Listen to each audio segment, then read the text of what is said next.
missed the training. Okay, so let's get started. Let me share my screen.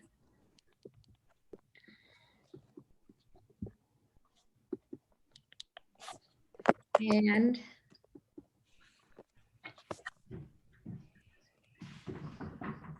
so I'm in my Nearpod library, and my library is, I've been using Nearpods almost since it was born. So I have lots of lessons.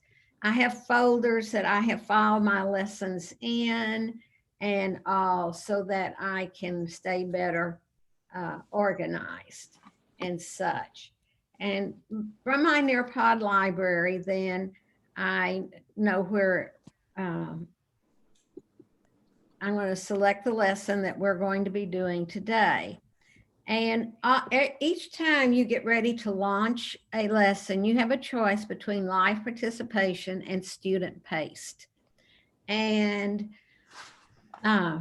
student-paced has become very popular because so many schools are still teaching in a virtual environment.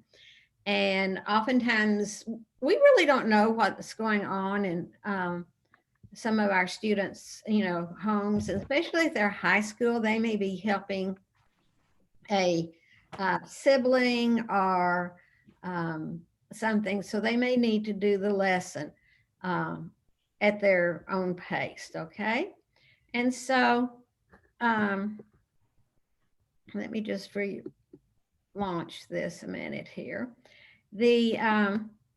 So when you hover over it, you get this live participation, or you get student-paced. Now, when you click on one of those, and mine keeps disappearing. There it is. That is when this code is generated. And this is all that your students will need. And it's not case sensitive. And so you will be doing just like your students would be. You'd go to nearpod.com, and there is a join, and the code is 4THRA. As I said, it's not case sensitive. Remember, your students do not have Nearpod accounts and alls. Now, you can share this code with them just like I'm doing with you. You can put it as a link. I know you, and also there's lots of ways that you can, the students can receive their code. And for me, the teacher, even when I close this screen out, up in the top left-hand corner of my screen, I will always have the code. So if you've just joined in, it's 4THRA. It used to be all letters, but recently they've had to start adding in numbers to get more combinations. Now, in the bottom left-hand corner of my screen, it's kind of small, but it tells me how many students have signed in to this lesson. And so for you, you have your, your students, how many are in the class. And so you can tell when everybody has been able to join in. And so you're starting to come in, and I'm seeing that number. Now, I didn't do it in this presentation, but I will tell you a lot of times, especially with older kids, I might have my first slide might be a 3D image, the one of the shark, or it may be a matching activity or a draw it activity. And the reason I do that is that it gives the students something to do while everybody is joining in. Or if somebody's having problems, I can kind of troubleshoot that with them. So we're going to go on. And even if a student comes in late and you give them the code, they will catch up to exactly where we are in the lesson. Now, this is who I am. I'm actually retired, but I still do a lot of consulting, and I am a certified level 3 trainer for Nearpod. And I will tell you, I think the whole world is using Nearpod because I have been doing a lot of training for them. Now, this is a Google form that's inside the Nearpod presentation. And I'm asking you to type in your name and your email address. Now, I really encourage you to do this because afterwards I will go into my Google account and I will find my Google form, and I will be sending to all of you that I have the emails for additional resources about Nearpod.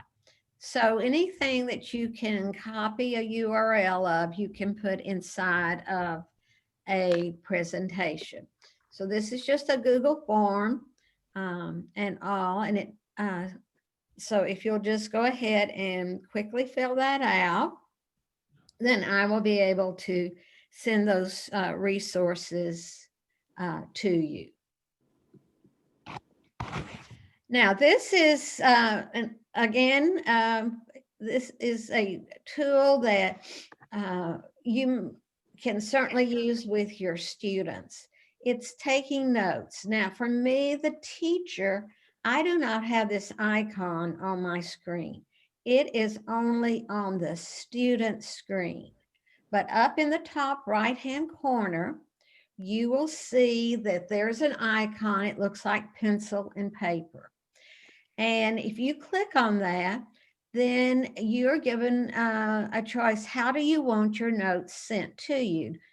You can put in your email, you can save to Google Drive, you can save to OneDrive.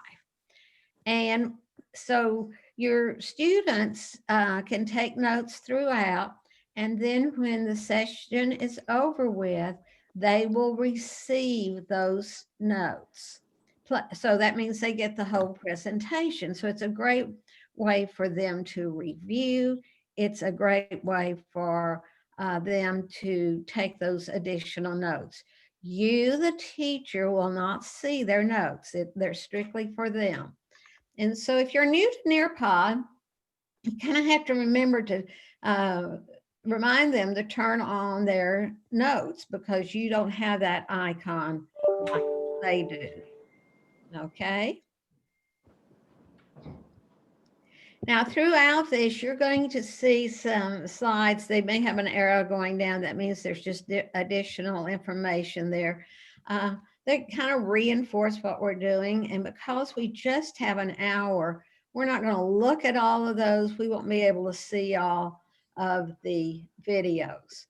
Now, this is a poll, and I love using polls with my students. So if you'll go ahead and start responding to this, what happens for me, the teacher, I see all of your responses in real time. And so for this, it really helps me know, make sure that we're all on the same page of your familiarity with Nearpod. Also, this is an activity when I use with students, then I can get that 100% participation. Have that get that engagement. And what's happening is that I'm watching this in real time. It's also building a pie chart for me. And when I'm working with students, they love seeing the results of a poll, and I can share that pie chart out. So right now, the majority of you say, I've heard of Nearpod, and some of you, next, I've used Nearpod a few times. Now, you've got some experts on your campus because some you say, I use Nearpod all the time. So this is, again, I created this. It's very easy to do. This is what I was seeing in real time. And you see, I have this pie chart, and I could have just clicked on that share button and shared it out to all of my students. As I said, a great tool for getting that participation and getting immediate feedback. Now, those of you that are thinking, I think I know what Nearpod is. Well, it is a presentation tool, but what makes it so valuable is that it is very interactive. Anything that can be graded will be graded, and you get all of your students involved. Now, this is a video. Anytime I put in a video, this pops up on my screen. Where would I like this video to be played? This device only or all devices? Now, it doesn't matter. And if you do all devices, you just need to remember that all your students may not start that video at the exact same time.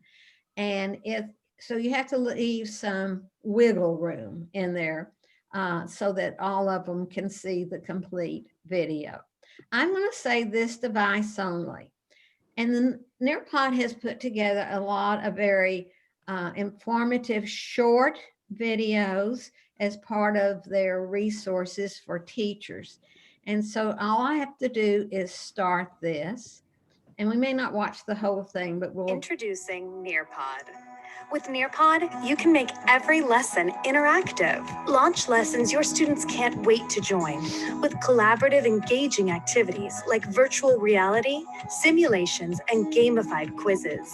As the teacher, you'll always know where your students are with Nearpod's formative assessments, including polls, open-ended questions, draw-its, and more.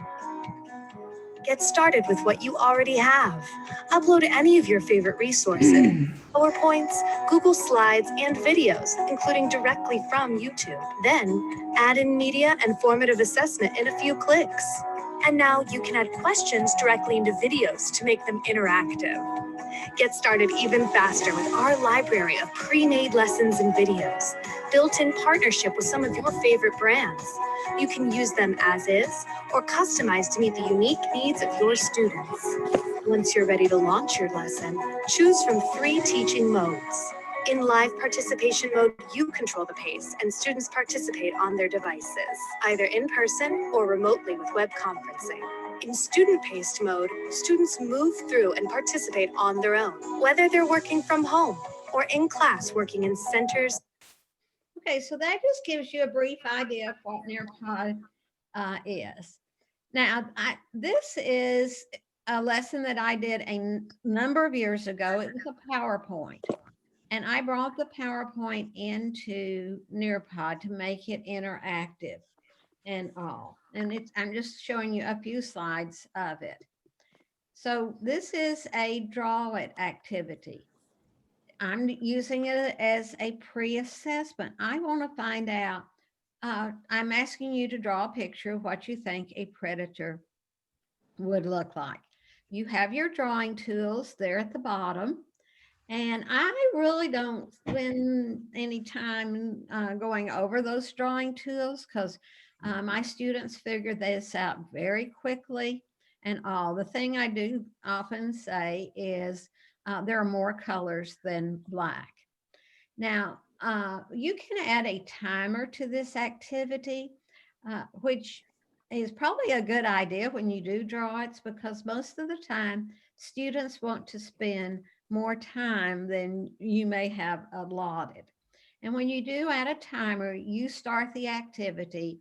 Then when the timer goes off, say I give everybody a minute, whatever they've done in the drawing, it will be submitted and you will see that in reports. Again, this is an activity that I get 100% participation. Plus, one of the things I really like about an activity like this is we know we all have those kids in our classes that never, raise a hand or speak or want to be sharing any information. Maybe they've done a really great drawing of a predator. And so I can share that with the whole class. And that does a lot for self-esteem. So I'm watching you draw these in real time. And I'd like for you to go ahead and submit and all. And so some of you are very good artists. A couple of you, not quite sure what you were drawing, but we won't we won't go into that. But I could look through these, and Mary Kenneth is one of my very shy students. She's done an excellent job. And I could come in and I could click on hers, and then I could share it with the whole class and all. And I can go through all of them. We're not going to do that, but you can, again, besides just the interaction of them doing something and you watching it in real time, it is, as I said, I'm just using it as a pre-assessment.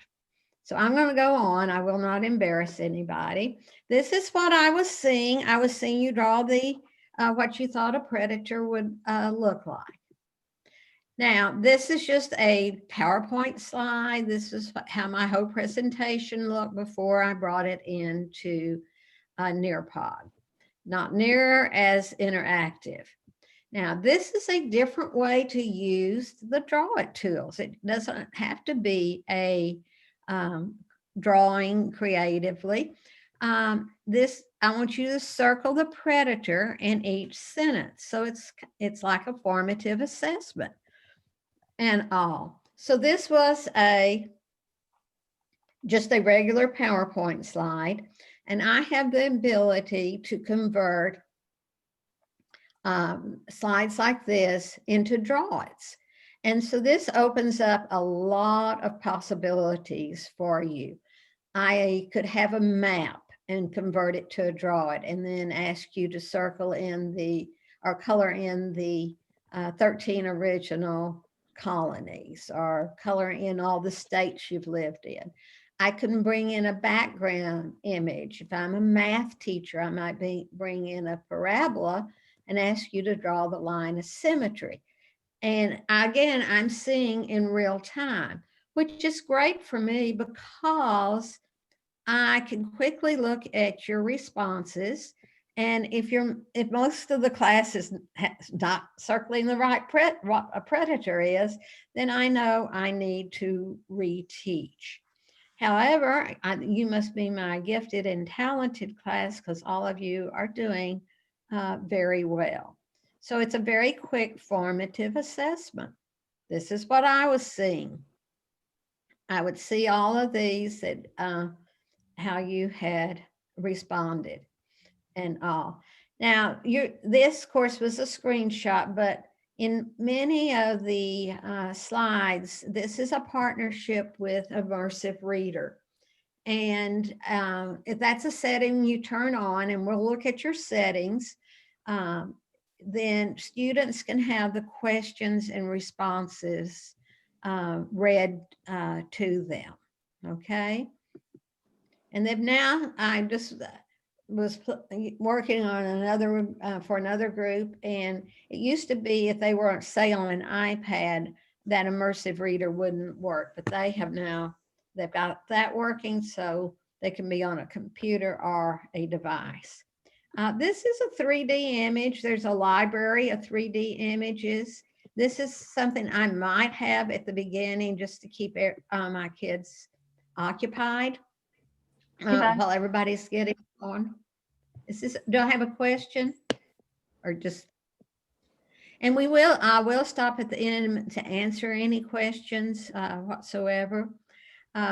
But besides a shark or a tarantula, there's like the circulatory system, the auditory system, all of these 3Ds.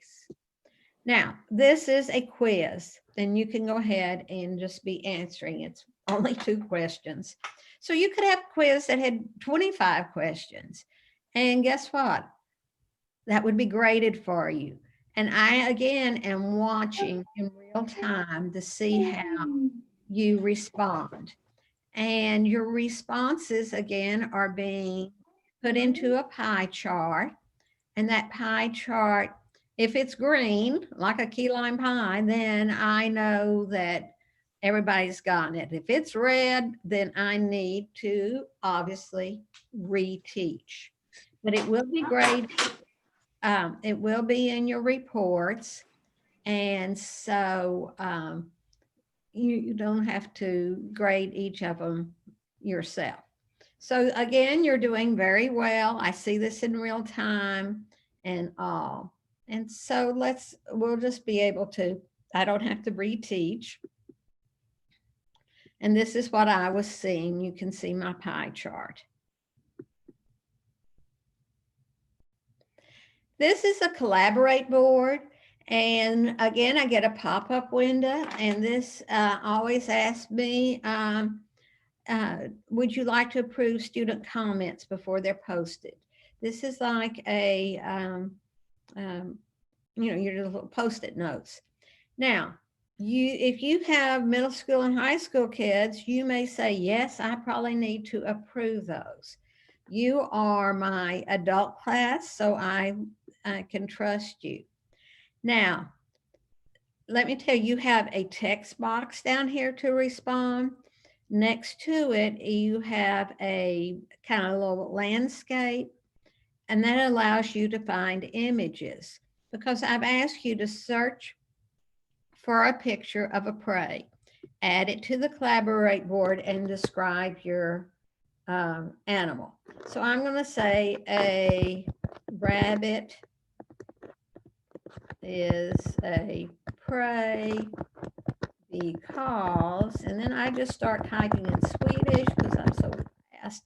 But I come to that little blue box, I click on it, it takes me to Google Images. I put in rabbit and I click on it, and I get all of these images of a rabbit. So I'm just going to pick this one, and I hit save, and then I post it.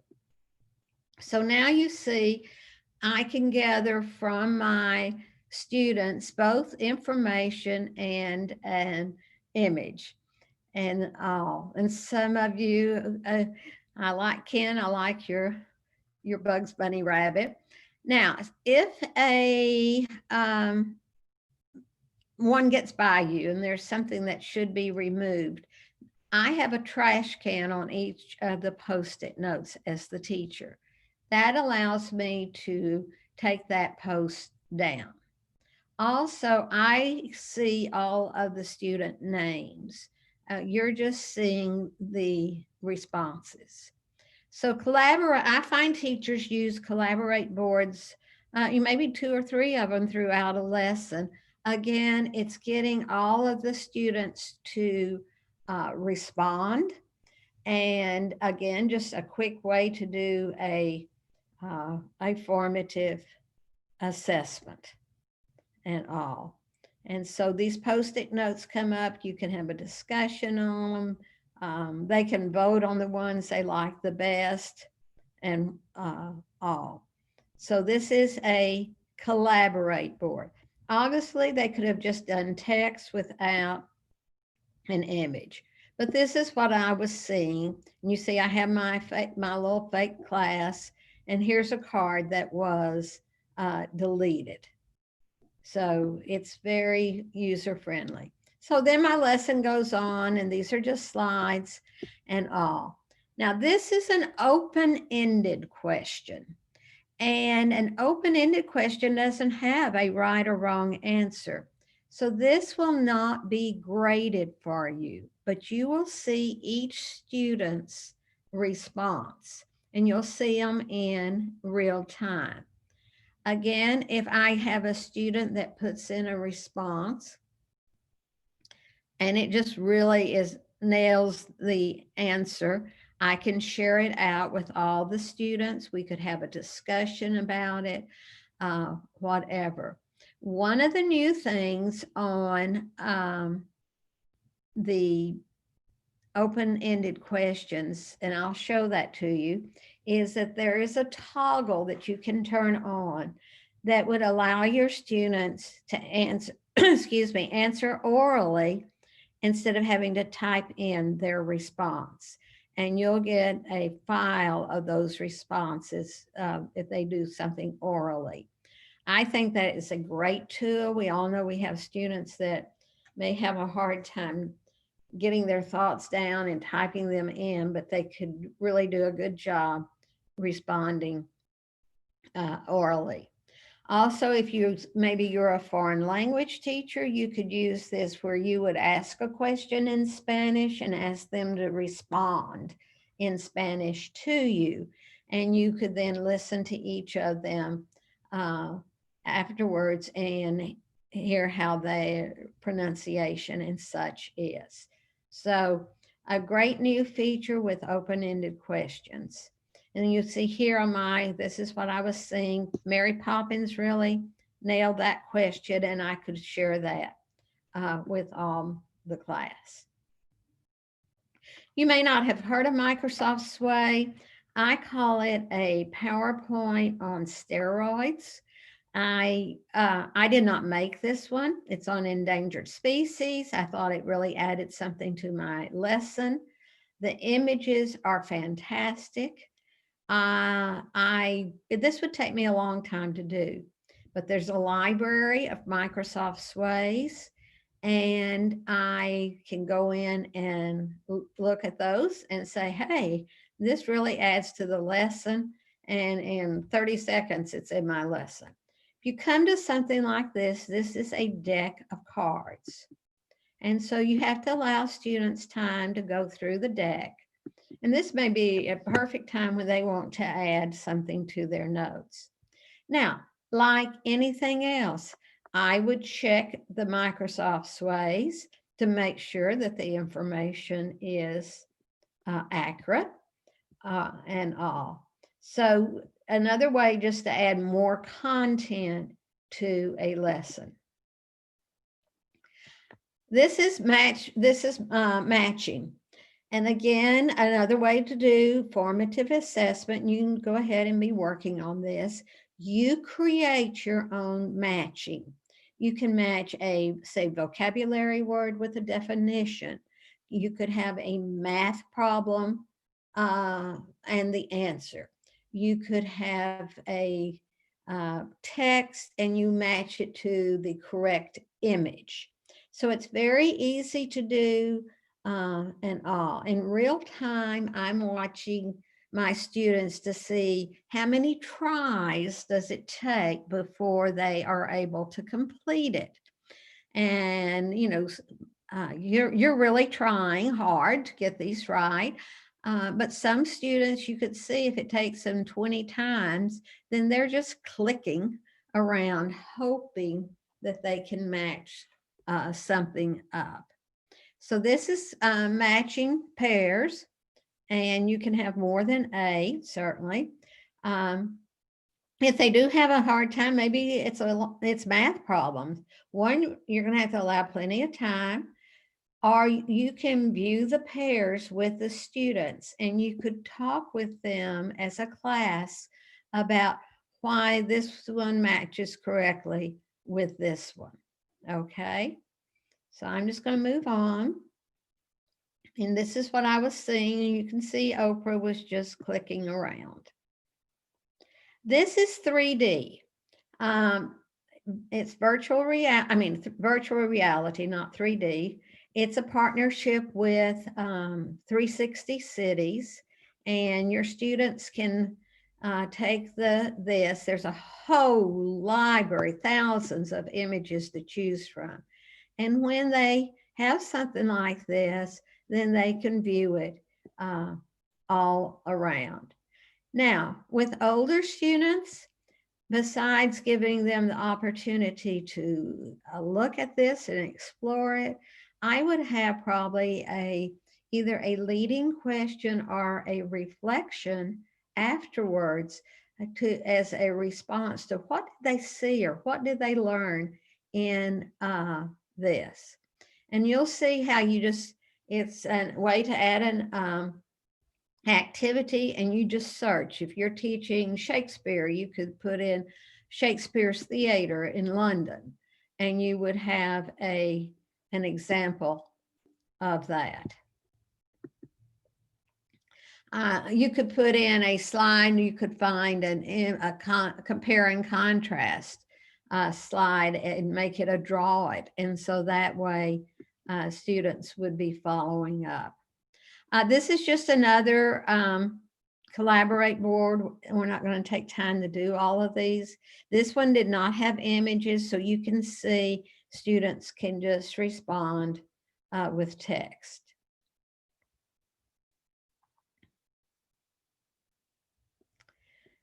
And all. As I said, you're going to there's some additional slides that we're not going to stop and look at just because of our time limitation, but you will be able to look at them when you get this as a resource. We'll look at these on your home page and understand, create a new lesson or such. Quick launch. You can have a standalone one slide lesson and have an open-ended question, a draw it, add a timer. Or you're in the middle of a lesson, you think, oops, I wish I had put in that open-ended question, and you just do it right there. Profile is what we'll look at because we want to make sure you can look at these settings and decide whether to toggle them on and off. That's where immersive reader is and such. Those are very important and all. And it takes just a second. You can always change those. You might change them today and then tomorrow it's, oh no, I want to do it this other way. In the Nearpod library, there are over 8,500 lessons. And just in August, they added the interactive video library. And anytime I think especially if you're showing a video that's, 10 minutes, 12 minutes, something like that, the fact that you can add questions, have questions in those videos, keeps your students focused. And you'll see the results of their answers just like in anything else.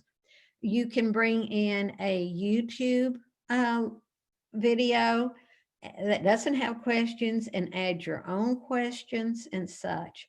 And we're going to spend some time on making sure you understand how to use the filters inside of Nearpod. Because you don't have time to look at 8,500 lessons. And we'll look at it by state standards, by subject, by grade level, and such, so that you're not wasting a lot of time.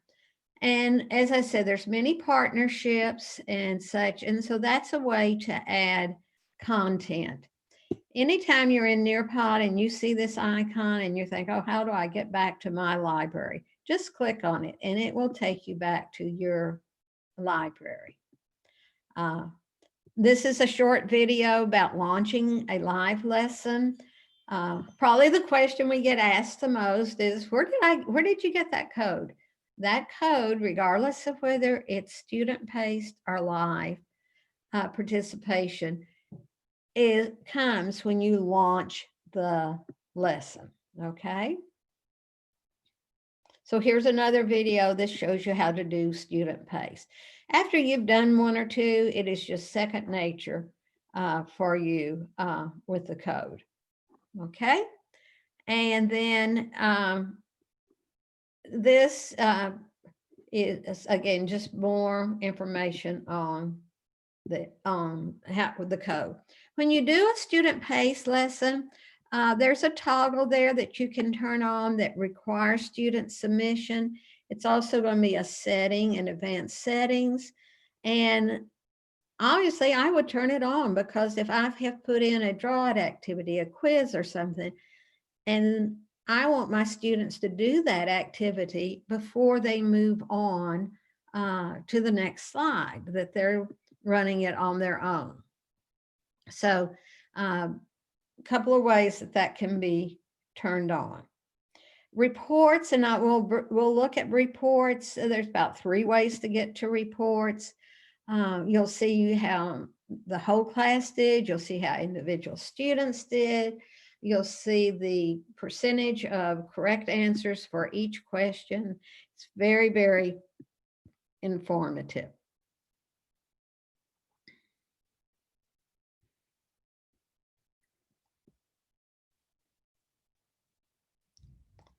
and all. So this is just more on the reports.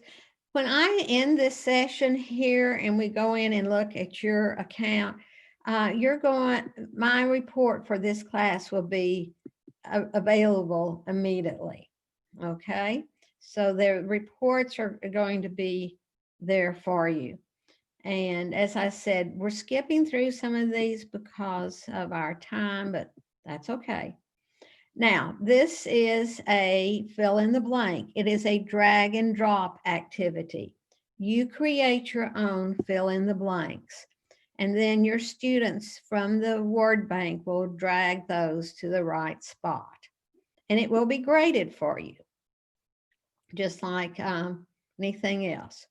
Time to Climb is a gamified quiz.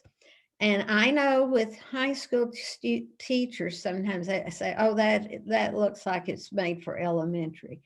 Let me tell you, I've had high school students say, well, they love doing it. You know, it's a change. It keeps them involved. And so you have some different scenes. Until last week, we had Halloween up there and all. And so for right now, just for time's sake, we won't do one. But any quiz you have in a lesson, you can turn it into a Time to Climb. And I would encourage you to do that. Also, you can search for Time to Climbs in the Nearpod library. The one I use a lot is that I found in the library is in your language arts teachers, you would love this one. There, and there. And so it was already done and all. We're going to quickly look at how you can add more content and more activities. You've been experiencing a lot of those right now during this. So I'm just moving on through. The Facebook group is very active. It's a good group to be a part of. I'm going to go ahead and end this session so that we can look into your library. I have a little down triangle right here at the top. I could go right to my reports, or I can end the session. And it always asks me if I am sure I want to. Okay. Now, you should be back where, I'm still sharing my screen. You could split your screen, or you can just go into your library and listen, or you can follow just watching what I do. The first thing I want us to do, though, is go over here to the right-hand corner, and you have a little circle, and it's probably gray. I have my picture in mine. That's our profile. I want you to click on it. I want you to slide down to lesson settings. And here are all of these advanced settings that you can turn on or off. Now, the first one, if you have single sign-on and you're using Google or Office 365, you can turn that on and it will automatically autofill for your student names. Here's Enable Immersive Reader. I would turn that on. Enable Student Notes. If you do not have this turned on and you're doing a student-paced lesson, they will get a pop-up that says waiting for teacher input. So I definitely would turn on Student Notes. This is strictly up to you. In student pace, do you want the students to see the graded version of their quiz and such? So on or off, up to you. Allow students to resubmit answers in live participation mode. Again, you can turn it on or you can turn it off. Enable student notes. Enable collaborate board. This is the one that you want to make sure that's turned on so that in student pace, they can respond to a collaborate board. And here's requiring student submissions when they're in student pace. So I got to that by going to my profile, clicking on it, sliding down to lesson settings, opening that and coming to these advanced settings. Then I'm just going to click on Nearpod, and I'm back to my library. Now, your new best friend is going to be the Nearpod library. It's over on the left-hand side. You click on it, and here's where all the lessons are. You're in Pennsylvania. I can click on that downward arrow on other state and come down here to Pennsylvania.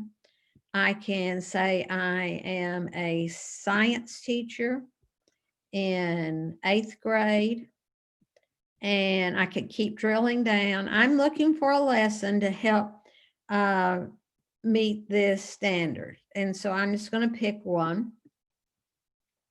And so here's a lesson that meets that standard. It's for grades 5 through 8 and such.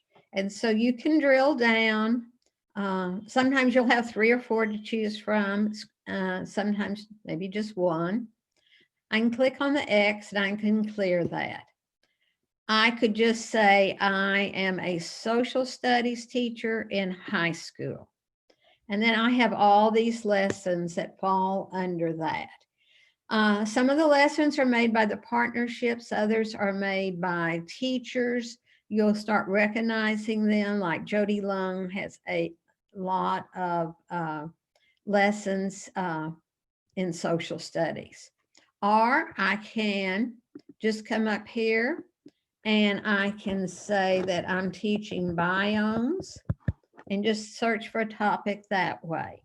Now, I didn't put in a grade level, so I may get all sorts of grade levels, but I could come in here and say 6th grade, and that would knock out some of those lower grades and maybe high school.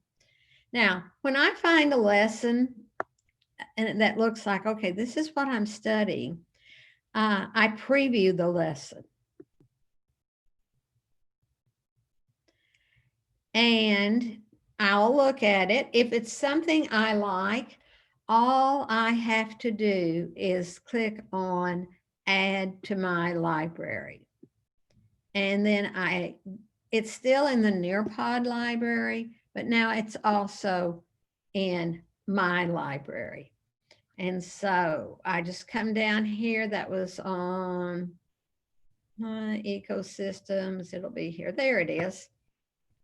And now, once I have the lesson into my Nearpod account, I can edit. I can duplicate the lesson, and sometimes you may want to do that so that you have the original. I'm just going to edit this lesson. I know that I can delete any of the slides that really don't meet what I'm teaching.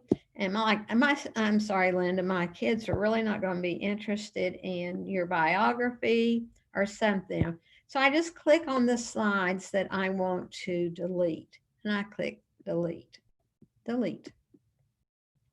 So just know you can go through, you've previewed this, you can delete anything that might not be in your curriculum and such. But look at this, she has fantastic images already in here and all. So I like saving time. And then I also know that I can add both content and activities. So this is the content. Video, this is what is brand new. And you're going to find that one, you can do the videos strictly on their own, or most of their lessons are not going to have these videos because this just happened in August. So I can search the video library. I'll put in biomes. I'm not sure if there is one, but we'll see. Oh, yeah, there's quite a few and all. And so right away, I see the length of time and all. Here's one that's 10 minutes. You need questions when they're that long because otherwise your students' minds start wandering. So just like anything else, you can look at it And anytime you see these blue dots, that's where the interactive questions are. You can delete a dot if you don't like that question. You can add your own question. I save it. Anytime I'm adding to an existing one like this, those slides that I'm adding are dropping down here to the bottom. And then I just drag and drop them to where I would like them. And you notice she has a video. It's a YouTube video. It will not have questions in it because this lesson was created before August and all. But you could go in and add your own questions. So I can add web content. That means if I have a URL, I just type it in here. I always test my link because most of the time the URLs are very long. And that means your students do not have to type in that link. They just click on it and it takes them to that website. If you're a math science teacher, the PhET simulations from the University of Colorado at Oklahoma, Denver, Boulder, are very, very good. Here's the VR field trips that mentioned in conjunction with 360 cities. I'm searching for Shakespeare's Theater. There's one of the Globe Theater. I look at it and I like it and I add it in. Now, sometimes you may get tourists in your, some of those. It doesn't bother me a bit. There's Desmos Graphing Calculator, BBC, here's Sway. You could add an audio file like, say, the Martin Luther King. But let's go to activities. That's the fun part. The first one I'm going to show you is open-ended question. I type my question here. Why do you think we had so many hurricanes this year or still having them? And over here on the right-hand side, this is one, here's the toggle button that I can turn on to allow my students to audio record. This little box is on many of the slides, and I think sometimes people just kind of skip over it. This is so powerful. You can add an image as a reference. You can add a video. So think about if you're doing this, especially if you're doing it as student-paced and your kids are at home doing this lesson by themselves, a video might be a great review for them of what you've been teaching. You can bring in a PDF document. Again, the audio file. You can add that web link. Here's the other great feature. You can add your own voice, and your kids are used to hearing you. And you have a microphone, and you just start recording, and you're saying, students, I would like for you to answer in your own words, make your, you should have 2 or 3 sentences at a minimum, blah, blah, blah. And then I stop it. I would listen to it. If I didn't like it, I would trash it. If I wanted to, I would save it. And then when your students get to this slide, they'll see that there's a microphone up there that they can click on that will allow them to hear your instructions. Again, just a great tool. Here's matching pairs. And I'm just going to do 1 or 2 of these. You put in your instructions here. I could do a math problem. We'll do a very easy one. I have the pi sign means I have some of the mathematical symbols I can use. And then I just click add another pair. This time we're studying presidents of the United States. So I type in Abraham Lincoln. Oh, not typing very well today. And I didn't even get Abraham right. Lincoln. Here I want to add an image. So I come up here and I type in Abraham Lincoln. I do a search. Here's Abraham. I save it. And now And I have this little doohickey here, and I just can make it fill up the whole square. And so I just keep making my matching pairs that way. So it doesn't take me long at all. So it could be vocabulary words, math, whatever. I'm doing the same thing over and over. I'm either on content or I'm clicking on activities. A quiz you will find is, again, just like any other quiz that you've ever put in and such. And so you just type your question here, you give your answers, you have to choose the right one and such. Again, you could add reference material. Very easy to do a quiz. Add a slide. I'm still adding activities. I can, if you're Flipgrid, I can put a Flipgrid within, but here's draw it. And so I put my instructions here, and that was where I put draw a picture of a predator. You notice I have reference materials again. Here's where upload a background image. I could find as I said, a parabola. I could have I want to do a compare and contrast reflection or something. So I can add a background image, and then they can annotate on top of it. That would be like bringing in a map and making it a draw it activity. Collaborate board, very easy to do, as is the poll. That would be, when you go to it, you will see that you enter your topic. Here's just what your question is. You choose your backgrounds. A poll is just the very same thing. You do have a toggle and poll where you can give them the ability to choose more than one. I do want to show you something very quickly and fill in the blank. Here's where you type in your text. Let's see.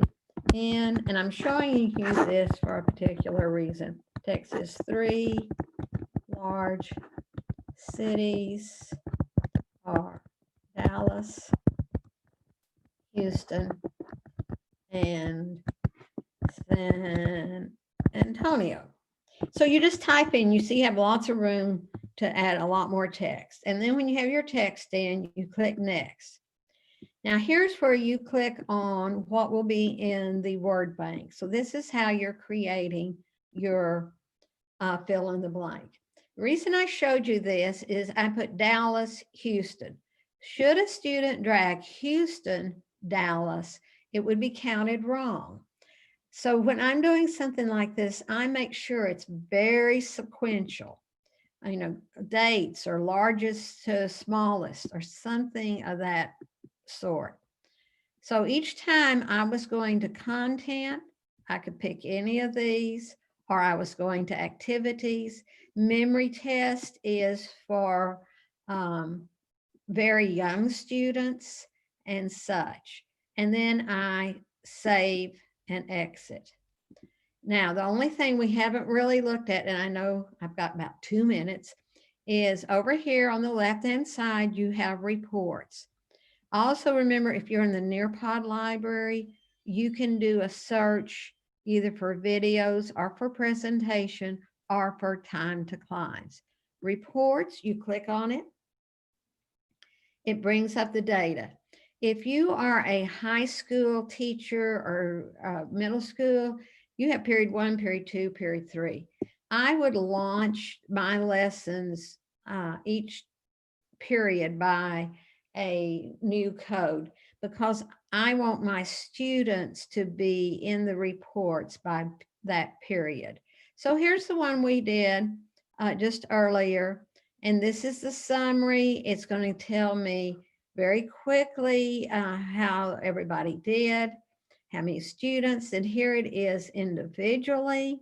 I can see what they did, or I can go to any of these particular questions. This was your drawings, and I'll have those in my reports. I can download this. I can share it. So reports are really at your fingertips. So I am going to ask if there's any questions. If you want to unmute and ask a question, and I can stay on for past this hour for just a little bit and answer any questions whatsoever. So this is your time to, I'm going to stop my screen share, and we're all back. I'm going to stop the recording, and I'll